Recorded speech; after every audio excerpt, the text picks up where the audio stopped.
No programa Visões da História, duas entrevistas feitas com o historiador Edson Lisboa e o pesquisador Jaime Jacu. Edson Lisboa é autor do livro Duas Barras nos Caminhos da Tapera, coautor do livro Os Crimes da Fazenda Ponte de Tábuas e tem um capítulo sobre a escravidão em Nova Friburgo no livro Teia Serrana. Lisboa fala sobre o seu campo de pesquisa, a escravidão em Nova Friburgo. Já o pesquisador Jaime Jacu fez um trabalho hercúleo de copiar e digitalizar todas as atas da Câmara de Nova Friburgo no século XIX. Esse trabalho facilita o ofício dos pesquisadores, já que a leitura dessas atas é difícil e demanda muito tempo para compreendê-las devido à forma e o estilo da escrita. Jaime Jacu falará sobre alguns registros que continham nessas atas e sobre a colonização suíça, já que é, inclusive, descendente de um desses primeiros colonos. Quando o Cantagalo foi ocupado, veio um mineralogista inglês aqui, em 1809, John Mavey. E John Mavey deixa seus registros, né? E ele já registra aqui a produção de café. Ele fala, inclusive, as minas já foram exauridas, os contrabandistas tinham tirado todo o ouro de Cantagalo e aqui dava para plantar café. Porque, inclusive, ele cita a venda de uma fazenda que a pessoa deveria procurar em Cantagalo, na vila, parece ser Miguel Félix, que era proprietário de uma fazenda lá que já tinha 3, 4 mil pés de café plantado. Então, o café já existia aqui na região. Em volta da colônia, das terras da colônia, já tinha uma produção de café. O Rio de Janeiro exportava, no ano de 1810, em torno de 50 mil arrobas de café. Agora, o café vai começar a ganhar a concorrência dele com o açúcar, ele vai começar a ter vantagens sobre o açúcar. Quais são as vantagens do café sobre o açúcar? Primeiro, que um cafeiro durava em torno de 25 a 30 anos depois de plantado. O trato do café era relativamente parecido com o do açúcar, sendo que o café tinha uma deterioração muito menor no processo de transporte, né? Em 3 anos ele já estava dando o café, e a mão de obra dele era menor, ele facilitava isso. E a demanda mundial era muito maior, então os preços compensavam. Então já começa a se deixar de plantar cana-de-açúcar e o café já passa a ser um produto de interesse das exportações. Então você vê que o café vai ganhando o Vale do Paraíba. Em 1840, o presidente da província, Paulino José Soares, ele faz um discurso cantado no Rio, tem lá no relatório de presidente de províncias, e já diz que o café era o primeiro item das exportações brasileiras. E o Rio de Janeiro é o maior produtor. Então a nossa colônia aqui foi em 1818, 1819, em 24 os alemães. Então já se tinha café aqui na região e muitos colonos suíços e alemães posteriormente abandonaram a colônia e rumaram para ali as terras situadas no Ribeirão de São José, o Ribeirão de Santo Antônio, para a produção do café. Outros foram para Cantagalo também se dedicar à produção de café. Família Bom, por exemplo, fez fortuna na produção de café. Os Monerá, enfim, vários suíços se dedicaram a isso e fizeram fortuna na produção de café aqui em Nova Friburgo. Nova Friburgo, quando foi instalada a colônia suíça aqui, foi instalada num território que tinha um registro onde se tentava fechar os caminhos do ouro. Então, a colônia, a colonização suíça alemã, é uma tentativa de ocupar os sertões. Aqui era conhecido no mapa como os Sertões do Leste, ocupado por várias nações dos índios bravos. Era essa a única indicação. Então, o Cantagalo era um território absolutamente independente dentro do território português. Houve, inclusive, 2 tentativas armadas de ocupar Cantagalo e fracassaram, porque existia um grupo de mineradores que não pagavam imposto à coroa e se estabeleceram lá e não tinham como tirar. Então, na verdade, eles conseguiram tirar os mineradores lá através de uma negociação.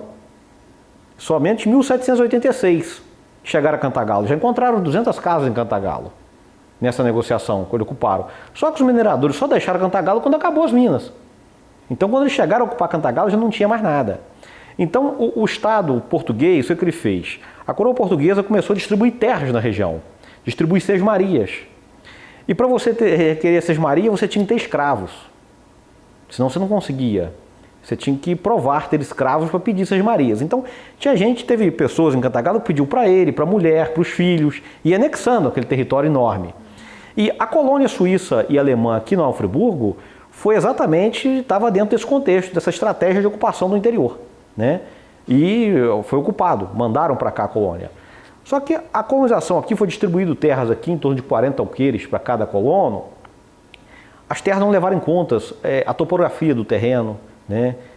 Nós tínhamos aqui uma camada de solo. Para você chegar ao solo, tinha uma cobertura vegetal muito grande, que eles chamavam de serrapilheira. Foi preciso muito sol e fogo para poder chegar no solo.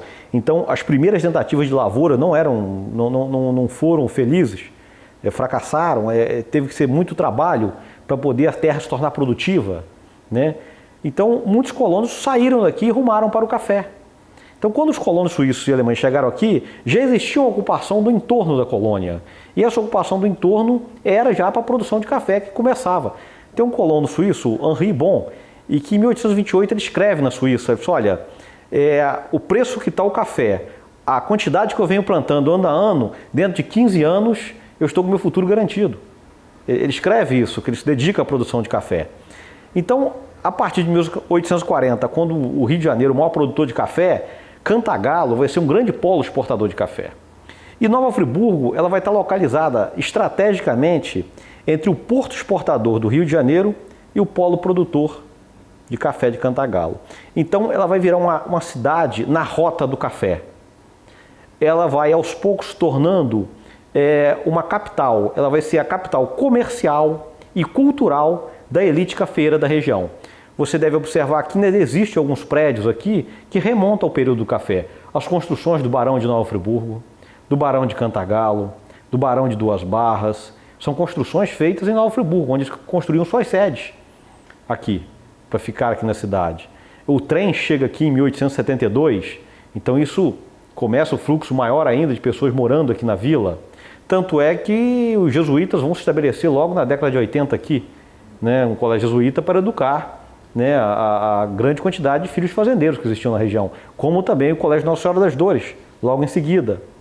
Então, Nova Friburgo vai ter esses ares, você vai ver companhias de teatro se apresentando aqui. Com a vinda do trem, foi possível trazer o vidro, então a construção aqui, a arquitetura da cidade modifica, passa a ser usado vidro, né, toda a arquitetura das fazendas vão ser modificadas, que era impossível anteriormente, né, quando trazer vidro em carro de boi era difícil.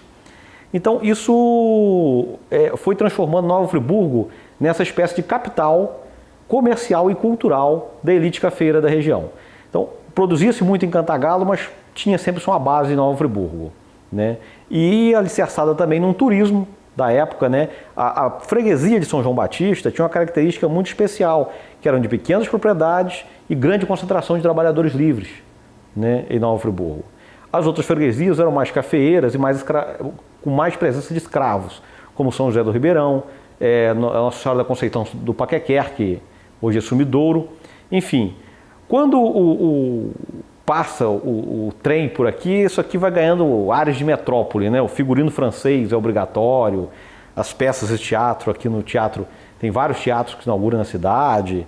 Enfim, quem leu o Almanac Lebre já começa a ver vários bilhares, toda uma cidade, um serviço voltado para o turismo. Na vila, a não ser as casas que tinham sido construídas para eles, que eram casas que pensavam aí que iria receber uma família em cada uma delas. Mas lá pelo tal do Gachet, que foi o encarregado de fazer, que fez o contrato aí com Dom João VI, ele usou de umas artimanhas lá na Suíça, quer dizer, ele quis ganhar dinheiro com a migração. E ele, então, trouxe, quer dizer, as 100 famílias representariam o quê? Umas 600, 700 pessoas, né? Ele embarcou só 2015, 2020, isso aí é discutível. Pegou gente de tudo que é canto da Suíça, só deviam vir suíços do cantão de Fribourg, que é de língua francesa, e tanto que o nosso nome foi dado em homenagem à origem deles. Antes deles chegarem já era Nova Friburgo. Mas quando eles chegaram aqui, a não ser essas casas e umas casas auxiliares para, por exemplo, a casa da colônia e um armazém, um quartel de polícia que estava sendo construído e não acabou, uma olaria para fazer as telhas das casas, moinhos que se destinariam a moer os grãos que os suíços colhessem por aqui para ajudá-los. Então eram 100 casas, sendo que uma parte foi construída ali exatamente onde está a Praça Presidente Vargas. E uma outra parte, que era uma aldeia, seria na Village, que os suíços chamavam da Village de Bá, né? E a outra no Paissandu, onde era a Village de O, a Village do Alto, né? Foi o que eles encontraram aqui. E já encontraram, graças a, que eu acredito, a propaganda que foi feita da chegada deles naquela época, se bem que em termos, porque a propaganda naquela época era muito diferente do que é hoje, né? E nem jornais a gente tinha, mas tinha um jornal oficial e que dava as notícias da coroa. E uma delas é que ele tinha feito esse acordo, que Dom João VI tinha feito esse acordo para os suíços virem. E isso deve ter causado uma repercussão ali em torno.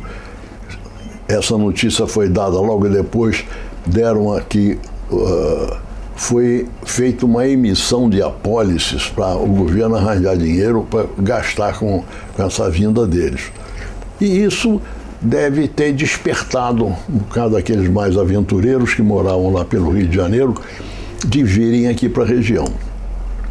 Eles aqui chegaram, pediram licença ao Monsenhor Miranda, não confundir com o Monsenhor Miranda dos meus tempos, não dos seus, já passou um pouquinho, né?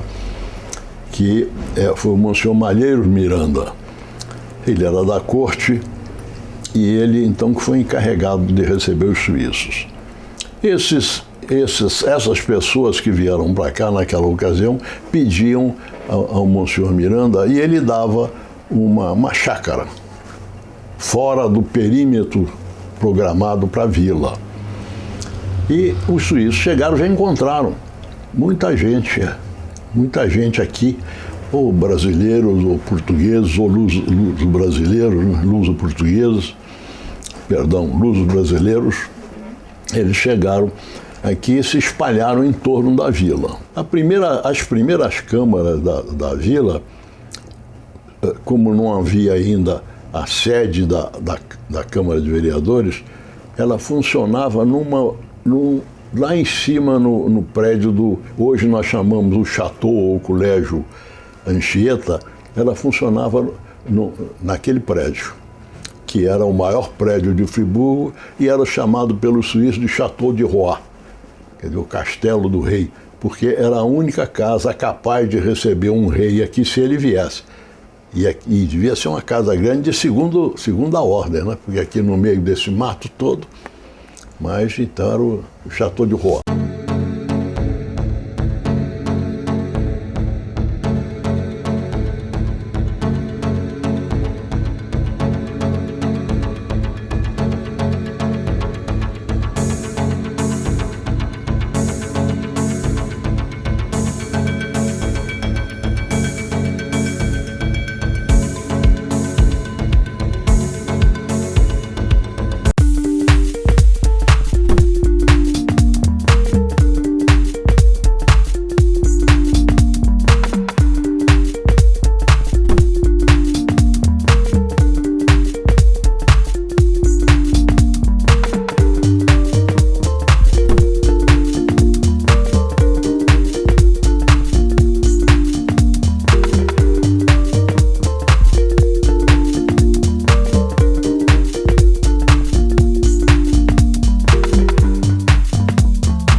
café no Brasil, tanto no Rio de Janeiro, qualquer região daqui, ele teve um sustentáculo bastante frágil. Por quê? Ele era uma economia baseada num tripé, e um tripé muito frágil. Primeiro, exportação. Era uma economia, era uma lavoura para exportação. Era uma monocultura. Não se produzia outra coisa no seu café para exportação, né? E tudo voltado para o mercado externo e baseado no trabalho escravo, quer dizer, mão de obra escravo, mercado interno, mercado externo e monocultura. Um tripé que foi bastante frágil para uma riqueza dessa. Então, os barões de café, quer dizer, os fazendeiros de café, foram se transformando. Primeiro, a Guarda Nacional, ela estratificou os proprietários, né, de acordo com a quantidade de terra que tinham. Eles foram ganhando postos da Guarda Nacional, de capitão, major, tenente, coronel. Era uma maneira de hierarquizar a classe senhorial. E acima desses, os barões, que foram comprando títulos, ganhando títulos, e se tornaram os barões de café. Então já não tínhamos mais fazendeiros, nós já tínhamos barões, já tínhamos coronéis da Guarda Nacional. Isso nós estamos aí no século XIX. Agora, esse sustentáculo frágil, tudo chegou ao fim. O dinheiro gerado no café, ele foi imobilizado em suntuosas fazendas, né? O fazendeiro, ele queria mostrar na sua propriedade, na sua casa, na sua residência, todo o seu poderio. Então ele fazia construções suntuosas, aquela coisa enorme, e através daquela arquitetura ele queria mostrar o seu poderio. Então foi mobilizado muito capital nessas fazendas antigas que temos aqui até hoje. O barão de Nova Friburgo, o primeiro barão de Nova Friburgo, Antônio Clemente Pinto, segundo o relato, ele era pobre, veio para cá plantar, virou fazendeiro de café, barão, era dono de 23 fazendas entre Friburgo e Cantagalo. E ele tinha uma frase que eu acho bastante simbólica para o período. Ele dizia assim: minhas asneiras eu as faço de cal e pedra. Eram as fazendas dele que ele fazia, né? E realmente construiu umas fazendas suntuosas. Aqui em Nova Friburgo você vê a Câmara Municipal, a antiga Câmara, onde esqueci o nome daquela escola de dança, Oficina da Escola de Artes. Ela foi uma das primeiras construções dele. O Sanatório Naval era um pavilhão de caça do filho, que ele construiu para o filho. O Country Club, enfim, o próprio prédio da Prefeitura Municipal, que era o Palácio Barão de Nova Friburgo, ele foi construindo e foi interligando tudo isso por trem, por trilhos de trem. Ele que impulsionou a ferrovia, chegou a financiar, comprar a ferrovia para vir até aqui. Então ele foi o grande mentor do desenvolvimento na região, né? Em Cantagalo. Claro, ele exportava o café dele, ele foi interligando Cantagalo ao porto. Só que o café, como essa era uma cultura que levava 25 anos, 30, você formava novos cafeeiros, o Vale do Paraíba, que começou primeiro, já estava com terras exauridas. Então o Vale do Paraíba começa a declinar. Isso aí, estamos em 1880, 1890, já um declínio da produção no Vale do Paraíba. Enquanto que Cantagalo tem franca expansão, ainda mais com a ferrovia. Quanto mais chegou a ferrovia, aí que expandiu mesmo. Então Cantagalo chegou a ser o maior polo produtor de café do Brasil. O polo cafeeiro de Cantagalo. E a abolição não chegou a representar um grande golpe contra a lavoura cafeeira. Porque a partir de 1850, 51 especificamente, as terras foram proibidas de ser tomar posse de terras. As terras tinham que ser adquiridas através da Lei de Terras, né, de 1850. Então, a partir daquele período, ninguém poderia tomar posse de terras. Todas as terras tinham donos, foi feito um registro paroquial de terras, né? Esse registro é base de pesquisas hoje, eu mesmo pesquisei nesse registro paroquiais de terras. Então, os escravos saindo das lavouras de café, eles não tinham terra para encontrar, trabalhar e produzir. Eles tinham que negociar e trabalhar ou dentro da própria fazenda ou formar uma grande mão de obra na capital, como no Rio de Janeiro, como aconteceu. Então a abolição não chegou a representar um golpe muito forte. A lavoura cafeeira se reorganizou no colonato, né, nos colonos que tomavam conta de um pedaço de terras com café, davam a meia do café no dono da fazenda, que eles vendiam e repassavam, acabavam comprando também no armazém da fazenda, batendo isso. Enfim, foi reorganizada a mão de obra da fazenda. Vieram trabalhadores livres, enfim. Agora, A crise de 29 é que quebrou realmente o café no Brasil, né? A cafeicultura, o Brasil só exporta café, então não teve como segurar essa onda, e aí foi a bancarrota dos fazendeiros, porque não tinha como manter o preço do café, ninguém comprava e o Brasil só produzia café. Aqui na região só produzia café. Em 1888, quando o Vale do Paraíba vai bater firme querendo que seja pago os escravos pela abolição, Cantagalo não tinha essa necessidade. Cantagalo estava em expansão, mas politicamente eles cerraram fileira com os fazendeiros do Vale, que estavam sofrendo uma crise setorial. A crise era deles, porque eles já estavam sem terras para produzir, já estavam fracassando. Cantagalo não. Cantagalo estava expandindo nessa época. Então, esse foi um erro dos fazendeiros de Cantagalo, cerrar fileira com os fazendeiros do Vale do Paraíba, em torno da pagamento pela libertação dos escravos, enquanto não trabalharam por uma política de mão de obra de imigrantes, enfim, como aconteceu em São Paulo, por exemplo. Bom, essa é mais ou menos aí a questão do café, né, nessa região. A escravidão, ela vai acompanhar o café. Quer dizer, durante muitos anos se leu, até se escreveu, que Nova Friburgo tinha poucos escravos, que os escravos não suportavam o clima frio, não gostavam do clima frio. Como se ele tivesse o direito de escolher, né? Eu vou para o lugar quente, vou para o lugar frio, né? A verdade é que a escravidão vai acompanhando os cafezais, né? Conforme vai aumentando a produção de café, você precisa de mão de obra, né? E essa mão de obra é mão de obra escrava. Então os fazendeiros, além de imobilizar capital nessas fazendas suntuosas, eles tinham uma reposição de mão de obra muito grande, que o escravo é caro, então eles imobilizavam capital também na mão de obra. Então o lucro do café, ele tinha um ciclo muito estreito, né, que acabava o fazendeiro ficando refém disso, né? Para você ter ideia, aqui nós temos uma escritura de compra e venda de escravos, de 1872 até 1888, eu acompanhei todas as escrituras, eram 1.200 escrituras, aqui na vila. E o preço do escravo está em disparada nessa época. Um bom escravo trabalhador estava 2 contos e 400 mil réis, era mais caro que uma fazenda. A mão de obra, o preço, o cara era o escravo e não a terra, né? Então, e tinha um detalhe, eu acompanhei também um registro de óbitos de escravos na vila nesse período, e você tem assim, quase 20% morre com menos de 5 anos de idade, uma mortalidade infantil muito grande, e dificilmente passava-se de 30 anos.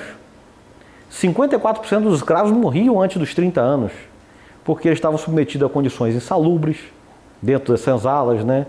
As fazendas senzalas eram realmente lugar pouco ventilado, úmido, um regime de trabalho forçado durante muito tempo, a própria estrutura da repressão era muito grande. Então, apesar de ser o caro da lavoura, a mão de obra, não tinha o cuidado necessário para a preservação dessa mão de obra, né? A mortandade era muito grande de escravos. E aqui em Nova Friburgo, nós vamos ter na vila, em vários momentos, que a gente vai percebendo como a vila vai se transformando numa vila escravocrata.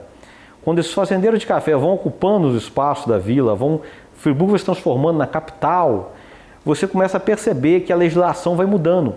Em 1831, por exemplo, a Câmara se reuniu no dia 31 de dezembro. Imagina a Câmara Municipal se reuniu no dia 31 de dezembro, alarmados com a possível rebelião de escravos na cidade. Aí pedia 60 mil cartuchos, homens da guarda, soldados, pediam uma opção de coisa, com medo. Mas por que o medo? Na Bahia era muito comum as rebeliões e as grandes fugas de escravos acontecerem no dia 1º de janeiro, que era um dia que geralmente afrouxava a vigilância, né? Então aconteciam fugas. Era o dia de Nossa Senhora da Paz. Então aqui em Nova Friburgo eles também estavam assustados com isso, com medo. E diziam que os escravos já andam pelas ruas a assustar a gente. Então o Código de Posturas, logo na frente, de 1848, vamos ter um Código de Posturas, que ele vai ter longas disposições sobre o trabalhador escravo. O escravo era proibido de andar nas ruas, mais de 2, pertencentes a senhores diferentes. Era proibido ao escravo vender, amolar, comprar veneno, material cortante, foice, faca, qualquer coisa desse tipo, arma branca, e era proibido de ter isso. Ele podia andar na rua sábado, domingo, feriado, só se estivesse com autorização por escrito do seu senhor. Quem desse refúgio a um escravo foragido pagava multas diárias, penalidades, enfim. Há uma preocupação muito grande no controle do trabalhador escravo. A grande parte deles não eram lotes agrícolas. Eles escolheram a parte da parte mais alta aí da nossa montanha para fazer o loteamento. E aquilo foi feito com quem não entendia de assunto agricultura. Foi feito por quem entendia de assunto medida de terreno. E eles receberam os lotes. Quando eles foram para lá, primeiro a dificuldade de Friburgo até lá. Não tinha um caminho, não tinha uma estrada. O caminho que existia para ir para os lotes era hoje o caminho que vai para Muri. Mas ali era um caminho, era uma picada no meio do mato por onde passavam os agrimensores, os homens que foram medir, passavam por ali para alcançar os lotes. Então eles pegavam os lotes iam daqui de perto do Cônego para Muri e iam até próximo de Lumiar. Mas no meio, você já anda por lá, já foi lá a Lumiar e vê as pirambeiras que tem ali. Então queriam que os suíços, coitados, plantassem coisas ali onde só dá samambaia. E samambaia é sinônimo de terra ruim, porque eles eram obrigados a ficar aqui. Agora, como é que eles iam viver cultivando uma terra daquele tipo? Nesse meio de terras, tinha alguns lotes menos ruins. Então esses foram cultivados pelos suíços. Mas uma parte saiu de Friburgo e outra parte, inclusive meus ancestrais, foram para a região de São Pedro, Alto Macaé, Médio Macaé. E até mesmo até Baixo Macaé. Você sabe que no caminho para Casimiro tem lá o rio Sana. E eu penso que esse rio Sana foi batizado por algum suíço alemão, algum suíço de língua alemã, porque o rio Sena, que banha Friburgo, na Suíça, na parte alemã tem o nome de Saan, e talvez daí tenha surgido o nome Sana, que ele tenha achado alguma coisa parecida, não sei, e talvez daí tenha surgido esse nome. Índios mesmo, eu sei que índios existiram em Nova Friburgo, em épocas remotas, porque aqui no Córrego Dantas a minha família teve uma propriedade grande lá, e lá foi encontrado um machado de pedra polida.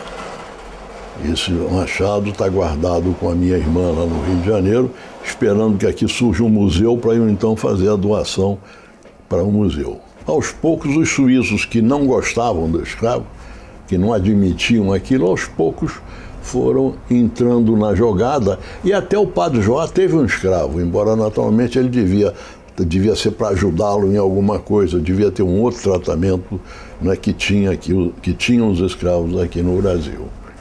De maneira que sobre isso eu não sei falar. Mas eu vejo pelos como se chama, pelos recenseamentos que vem a Câmara assinalando durante aquele período, de vez em quando eles citavam os habitantes e os escravos. Era diferente, né? Era uma coisa completamente diferente. A Câmara era paupérrima. A maior parte do que eles conseguiam fazer aqui era por subscrição pública. Naquele tempo isso era, pelo que eu vejo, era usual.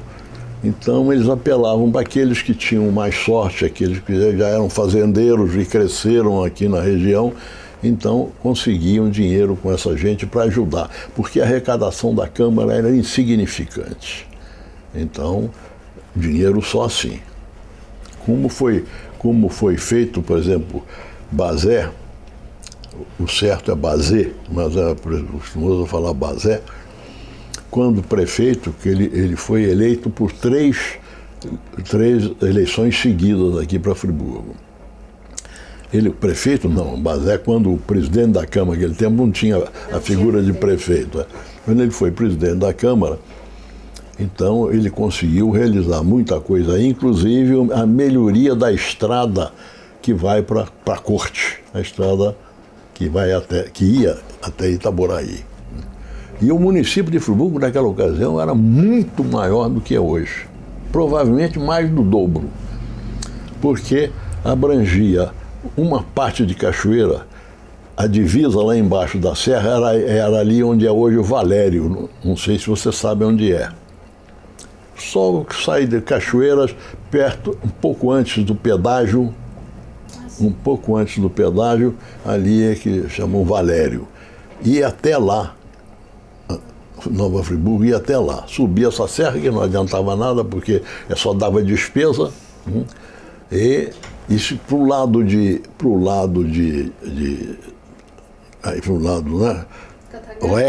lado oeste, pegava uma parte grande de Teresópolis.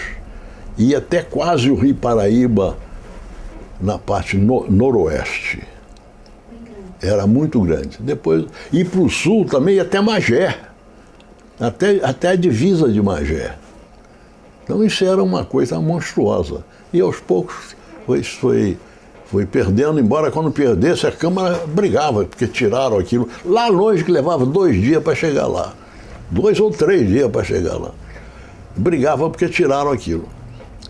Mas a arrecadação da Câmara era insignificante. O primeiro caminho de Friburgo subia a serra e do alto da serra descia pelo Cônego, saía no Cônego, vinha até ali onde é hoje o Passandu, virava à direita, Lenrô, onde é hoje o Lenrô, e ali virava à esquerda, mas vinha no zigue-zague, porque toda aquela margem direita da atual Alberto Braun, tudo isso aqui, tudo isso era cheio de curvas do Rio Bengala. E o Rio Bengala sempre com as enchentes e as vazantes, então o terreno era pantanoso aqui no fundo. Mas isso o Bazé mudou. Ele que mudou. O Bazé mudou. Ele é que transferiu o caminho, aquilo chamava o caminho da corte. Era o caminho que passavam as tropas de café que vinham de Cantagalo, né? E na descida da serra, descia por onde passou depois a estrada de ferro. Não sei se você pegou o trem naquela ocasião, não, né?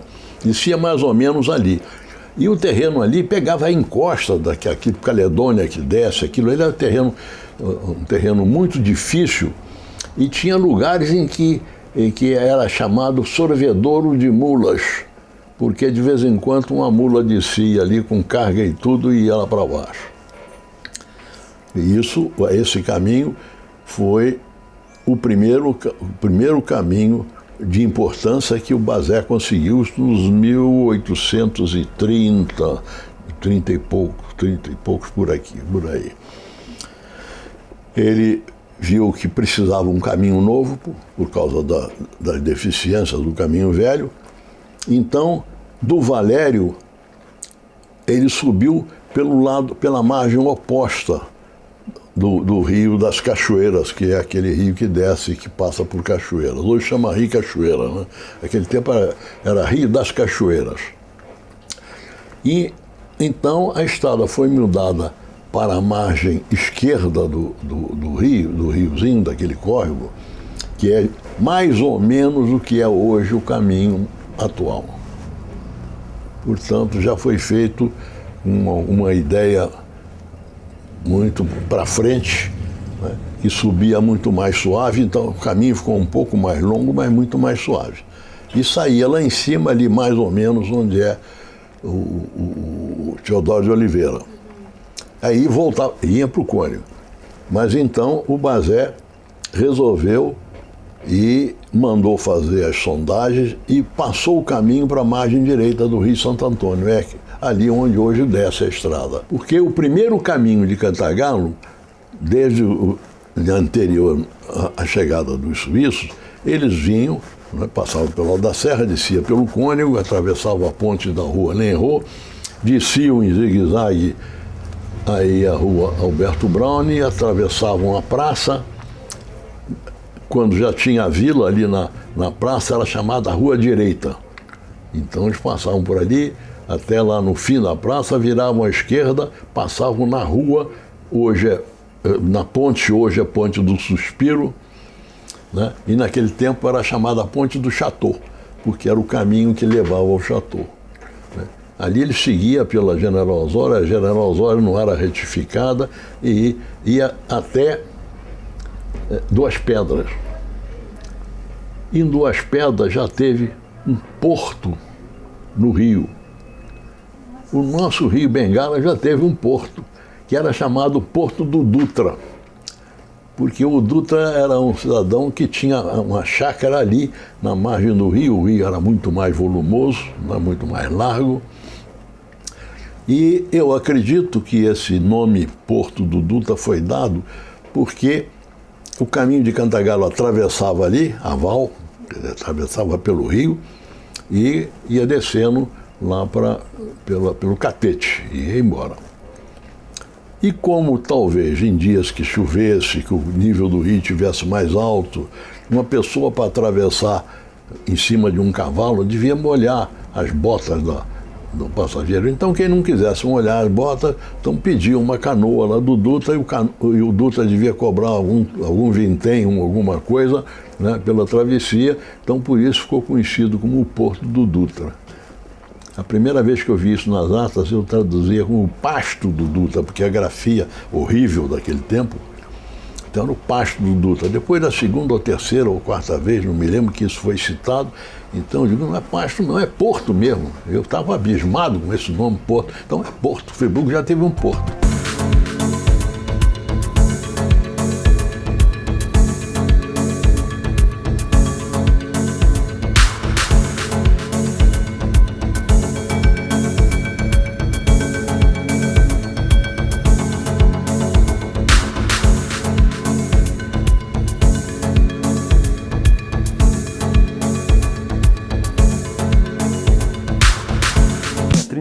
De Heimatlosen, que eram os apátridas, pessoas que na verdade estavam na Suíça, mas não tinham qualquer direito como cidadão suíço, fugindo das guerras napoleônicas, então vieram muitos pobres, muita gente pobre. Mas eles não estão acostumados com a escravidão negra, né? Ou outro tipo de escravidão, não estavam acostumados a isso.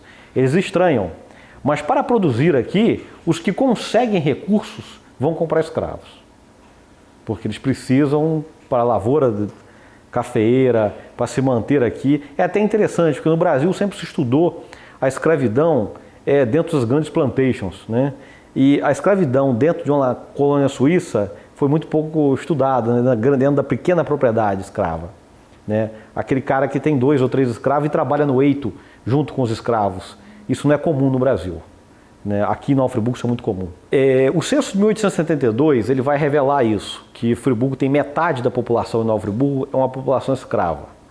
Nós temos que considerar Nova Friburgo nessa época como a freguesia de Nossa Senhora da Conceição do Paquequer, que é Sumidouro, onde a produção cafeeira é intensa e lá a escravidão é muito grande.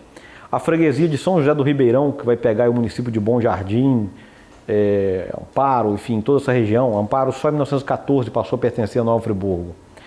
Então, nessas que tinham intensa produção cafeeira, a escravidão é muito grande.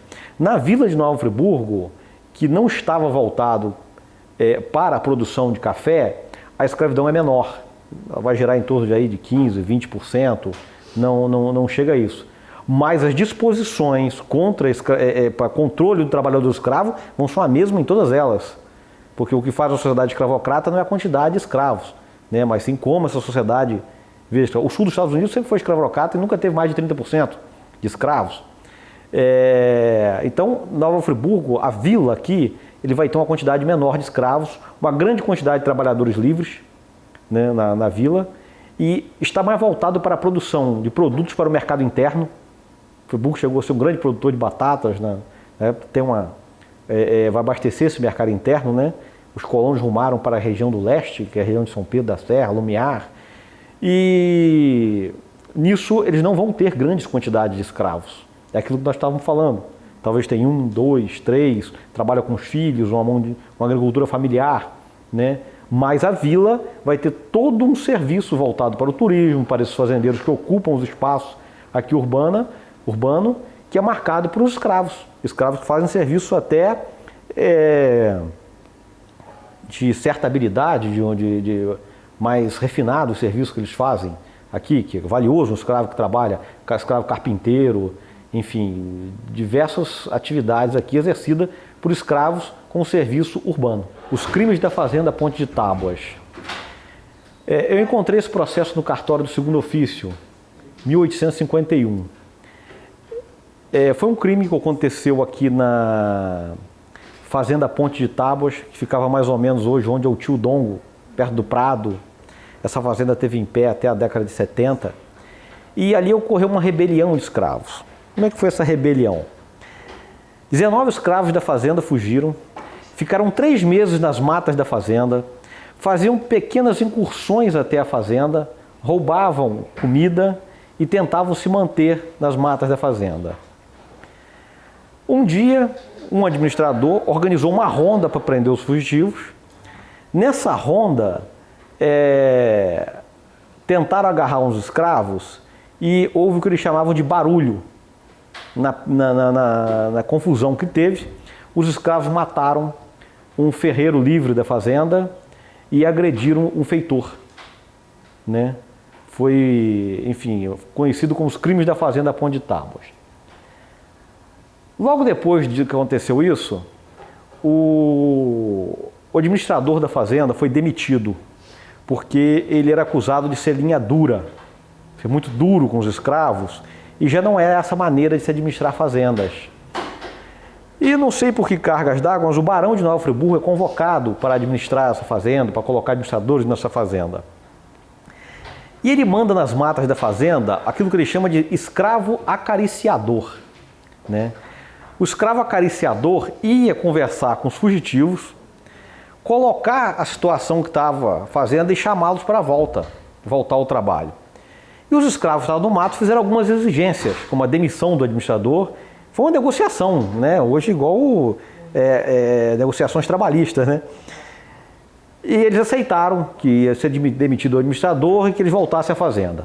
Muito bem, quando eles voltaram para a fazenda foram presos 19 e vieram para a vila para poder ser julgado. Então esse processo ele é rico porque, pela primeira vez, aparece o depoimento dos escravos. E você começa a ver o que acontecia na fazenda. Apesar do crivo do escrivão, né, da escrita oficial, você consegue perceber ali a voz do escravo. É muito difícil documentos nesse sentido, até porque os escravos eram analfabetos. A população, um índice de analfabetismo muito grande, então não existem poucos documentos nesse sentido. Então, nos depoimentos dos escravos, você vai percebendo o que acontecia na fazenda. Por que eles fugiram? Bom, primeiro, o líder da fazenda, o líder da rebelião, era um escravo chamado Antônio Pernambuco, que era o feitor da fazenda. Ele era escravo, mas ele era o feitor, ele comandava todos os escravos. E ele só resolve organizar a fuga depois que ele foi demitido do cargo de feitor. Ele é acusado de roubar coisas, ele diz que não, que ele sempre vendeu na vila esteiras que ele fazia na fazenda, ele vendia aqui na vila. Ele vinha vender as esteiras, voltava e nunca ninguém vendeu ele roubar nada. Ele foi acusado de ser aprendiz de feiticeiro, era o grande medo que se tinha, né, da onda negra, medo branco, né, o feitiço. E ele diz que não, que às vezes que a negra do brigadeiro Sampaio foi lá na fazenda, era para dar remédio para eles, não era para ritual de feitiçaria. Enfim, ele assumiu a rebelião. Agora, os outros escravos, cada um tentou botar a culpa no outro, pelo que aconteceu. E foi desenrolando, eles foram contando o que tinha acontecido. O administrador da fazenda tinha um envolvimento amoroso com uma escrava, e ele, por ciúme dessa escrava com outro escravo, ele o acusou de ter roubado feijão, prendeu ele no tronco, deu uma surra, aí no outro dia o cara morreu. Bom, ele conta isso com a maior naturalidade. Fui fazer um corretivo nele e no outro dia, quando eu fui pegar ele no tronco para dar a segunda surra, ele estava morto, né? Os escravos contam que foi colocado molho de pimenta, com requintes de crueldade, né? Foi colocado molho de pimenta nas suas feridas. Enfim, ele apanhou várias vezes, porque a partir de 1850, não foi 53 ou 51 mesmo, as aplicações de pena aos escravos, quando passava de 50 açoites, tinha que ser dividida em várias vezes, para não matar o escravo. Senão retalhava ele e perdia o escravo. Então, se fosse o cara condenado a 100 açoites, dava 50, depois mais 50 para o cara poder suportar. Esse escravo não suportou e morreu, né? Uma outra escrava que tentou fugir também foi assassinada por esse feitor, né, que bateu muito nela, deixou ela no tronco e depois ela morreu. Ele dizia que não, que ela ficou triste, que queria ter fugido, não fugiu, aí deixou de comer e morreu.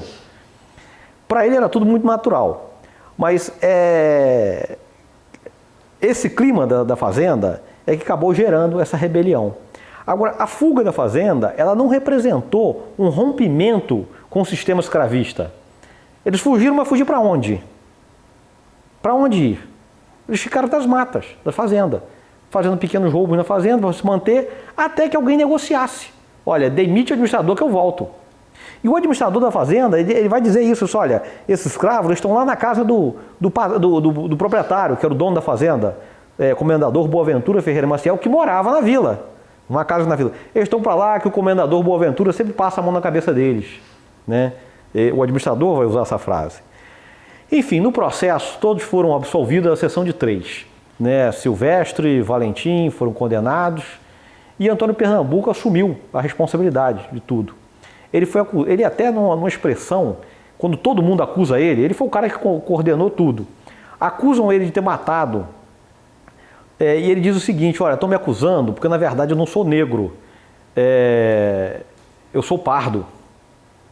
Quer dizer, como se a negritude fosse uma hierarquia entre os escravos, entre eles mesmos, né?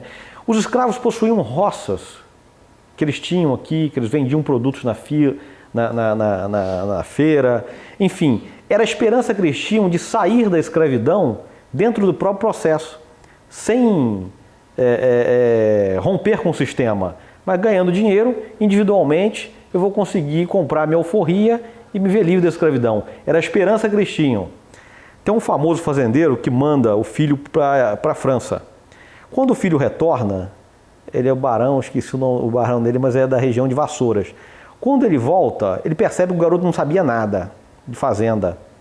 Conhecia muito de filosofia, mas de fazenda nada. Então ele começa a escrever algumas coisas para o filho. Como se planta isso, como se planta aquilo, como eu trato disso, como eu trato... Ele vai dizendo todo o funcionamento da fazenda. Quando chega nos escravos, ele começa a dar conselhos. Olha, meu filho, escravo que possui não foge nem faz baderna. Deixa o seu escravo cultivar, ter o produto dele para vender, ter a família dele, ter uma roça, porque ele vai se apegar à fazenda e não vai fugir. Então ele dá esse conselho, né, que era uma forma de deixa eles festejarem, enfim, ele vai dando todo o conselho, o oposto daquele período do administrador que era debaixo da chibata, né? Não é só pela chibata que se controla o trabalhador, né? É um controle de mentalidade. Então, essas fazendas aqui em Nova Friburgo, essa fazenda especificamente, tinha esse tratamento. Os escravos podiam sair, podiam festejar, vender suas roças. Quando entra esse administrador novo, é que muda tudo. E aí ele se rebela. Tanto é que o Antônio Pernambuco era feitor e resolve sair. Então a luta dele ele não era contra o proprietário dele, era contra o administrador. O proprietário ele gostava. Ele diz isso nos depoimentos. Enfim, aí você vê como a teia que vai se formando em torno, né, da escravidão. Ele é condenado a 180 açoites. Provavelmente ele não sobreviveu a esses açoites, né? Os outros 2 foram condenados à galés perpétua e ele, além da galés perpétua, foi condenado a uma pena suplementar de 180 açoites. E naquela época não se sobrevivia, era condenação à morte mesmo. Então, nesse processo, você consegue ver como funcionava. E o júri era feito por colonos, tinha colono suíço na mesa no tribunal de júri, né? O promotor era nomeado pelo juiz, uma pessoa que era escravagista. O promotor, o defensor deles. Então, e no tribunal, eles não podem, eles podem depor apenas como réu, né? E como testemunha, não testemunha, como informante, porque ele não tem condição civil para ser testemunha. A justiça, tinha 2 tipos de justiça. A justiça pública, que era essa, que era exemplar, que ela ia mostrar esse exemplo para os outros, como funcionava, E a justiça privada, que era exercida dentro das fazendas. Cantagalo, Sumidouro tem um caso muito interessante de um escravo que bota fogo na fazenda, sai correndo em volta, mata pessoas, faz uma tragédia muito grande. E o que se tem desse crime é que o filho dele foi assassinado. O filho dele de 3, 4 anos foi assassinado pelo administrador, que mata a criança, estava enjoando ele mata. Um fazendeiro aqui em Sumidouro pega a mão de pilão e acerta na cabeça de um escravo de 3 anos que estava em volta da mãe na cozinha e estava incomodando ele aquilo. E mata o escravo, enfim. Isso é comum na escravidão. Bom, tem uma carta muito interessante de um fazendeiro da região ali do Amparo que estava no dia aqui fazendo júri, ele era jurado. Aí vieram e deram a notícia, olha, abolição, aí o juiz suspendeu e ele relata o seguinte: quando eu fui pegar meu cavalo para ir embora, já encontrei uma negrinha correndo dizendo não vou fazer a janta, né, pelo caminho. Aí no caminho encontrei vários bandos cantando, cantarolando e saí. Cheguei em casa, dei a notícia dos escravos, nunca mais os vi. Essa é uma carta dele que ele fala isso. Eu já tinha comentado sobre a abolição, que ela na verdade ela acabou não sendo uma crise muito grande a mão de obra da cafeicultura. A cafeicultura se reorganizou com a mão de obra do colono. Mas em Nova Friburgo, o que a gente percebe, por exemplo, é que o medo do negro ele continuou principalmente depois da abolição. Em São Paulo tem um trabalho, Onda Negra, Medo Branco, né, que vai mostrando o que se contava dos jornais, as histórias que se inventavam dos escravos, que era para cada vez mais marginalizá-los. Ganharam a liberdade, mas não somos livres como nós, né? Então, eu tenho um processo criminal que eu achei aqui em Nova Friburgo, de uma preta Águeda que foi acusada de colocar veneno na comida da sua senhora. Na época não era mais senhora, já era sua patroa porque ela já era livre. Foi uma confusão muito grande, ela foi presa, ficou presa até vir o diagnóstico, né, do relatório do que era aquilo. E os exames foram feitos em Niterói e se descobriu que era fuligem de panela, não era veneno, não tinha substância venenosa nenhuma. Mas só por isso aí você vê o medo que o branco vai ter dos escravos.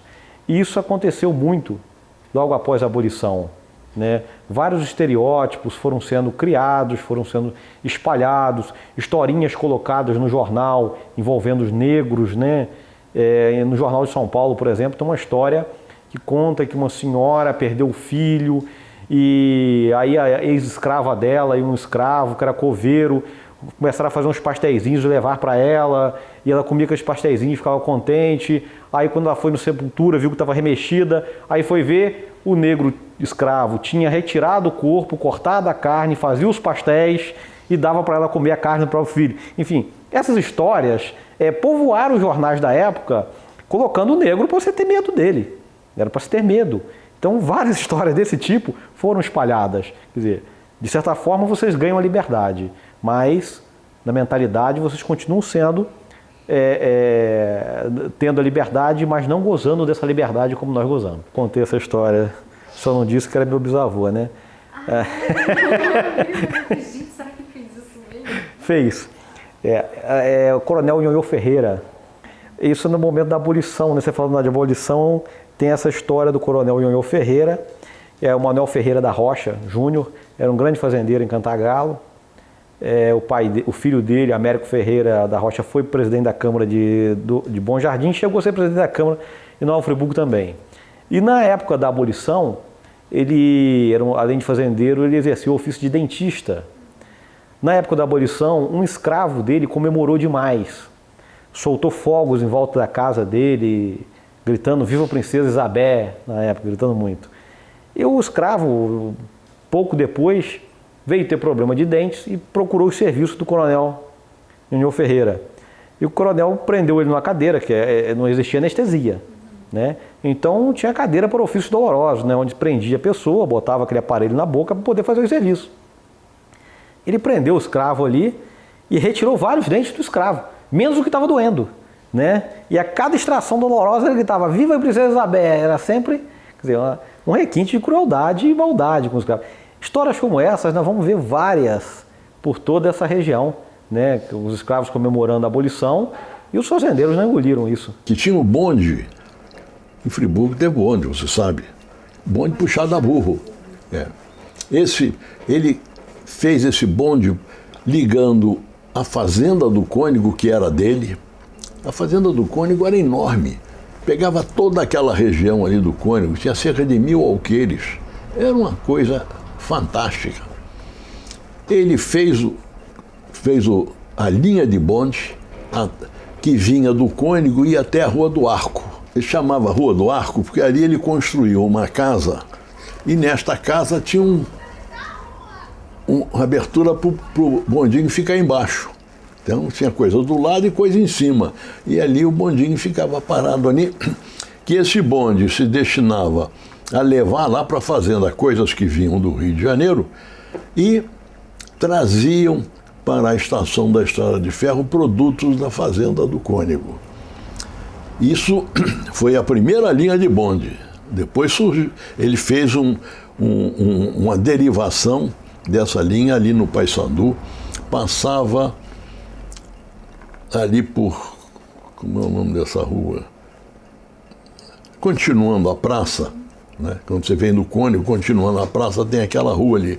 Ela saía naquela ponte que existe lá em frente àquela vila, que eu não me lembro o nome, e ali ia até a margem do Rio Bengala, ali nos fundos da residência dele. A residência dele aqui no centro era a antiga prefeitura, né? Aquilo ia até o rio. Então ali ele construiu uma ponte e o bonde vinha por ali, passava por aquela ponte, chegava até os fundos da casa. Depois ele fez uma outra derivação, que foi essa que ia até ali em frente à fábrica de renda, mais ou menos em frente ao portão do Country Club, e ali subia e ia até o Sanatório Naval. E eu aqui talvez seja o último dos friburguenses vivos que andou naquele bondinho. Um dia, num passeio, peguei o bondinho na Rua do Arco, fui até o sanatório, passeamos por lá e depois voltei para a Rua do Arco. Bons tempos.